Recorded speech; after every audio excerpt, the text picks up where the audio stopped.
नहीं था। फिर कई वर्ष से मैं सजा क्यों भोग रहा था, बार बार प्रताड़ना, नाना प्रकार के कष्ट क्यों भोगा मैं।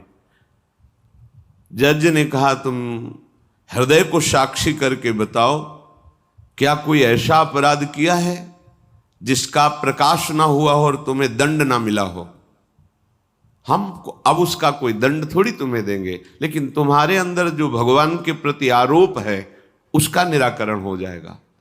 उसने कहा हाँ, यौवन अवस्था में मैंने किसी स्त्री को ऐसा ऐसा, और वो विरोध करने पर भी उसे मार दिया और आज तक बात कोई प्रकाशित नहीं हुई। तो बोले फिर भगवान को क्यों दोष देते हो। वो कर्म तुम्हारा दंड अगर मिल जाता तो नष्ट हो जाता, वो कर्म सुरक्षित है। उसी कर्म ने तुम्हें यहां अधर्म ना होने पर भी फंसाया और देखो तुम्हें भोगना पड़ा। तो निश्चित समझो, यदि आप अधर्म के द्वारा कोई भी सुख साधन करेंगे तो आप नष्ट होंगे। अधर्म के द्वारा आप धन आदि छीनना चाहेंगे तो आप नष्ट होंगे।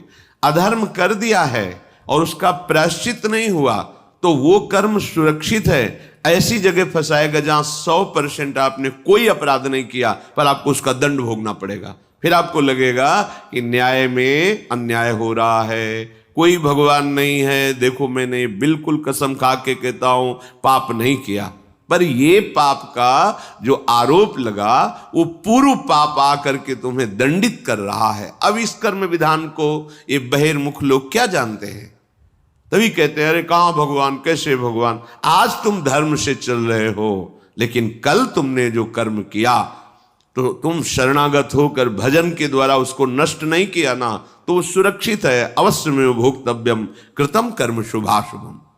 इसलिए श्री भगवान आदेश कर रहे हैं यज्ञार्थात कर्मणोन्यत्र लोकोयम कर्म बंधनः तदर्थम कर्म कौन्ते मुक्त संगः समाचर।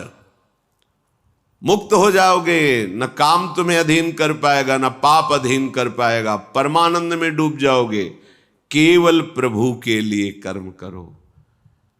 ये अगरबत्ती, धूप बत्ती, आरती, पूजा प्रभु को अपना नहीं माना तो ये थोड़ा शुभ कर्म बन गया, बस ये तुम्हारा प्रायश्चित नहीं होगा।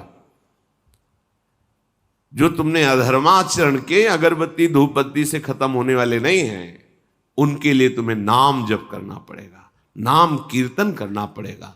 नाम कीर्तनम यस्य सर्व पाप प्रणाशनम, समस्त पापों का नाश करने में समर्थ है। राधा राधा राधा, कृष्ण कृष्ण कृष्ण, गोविंद गोविंद।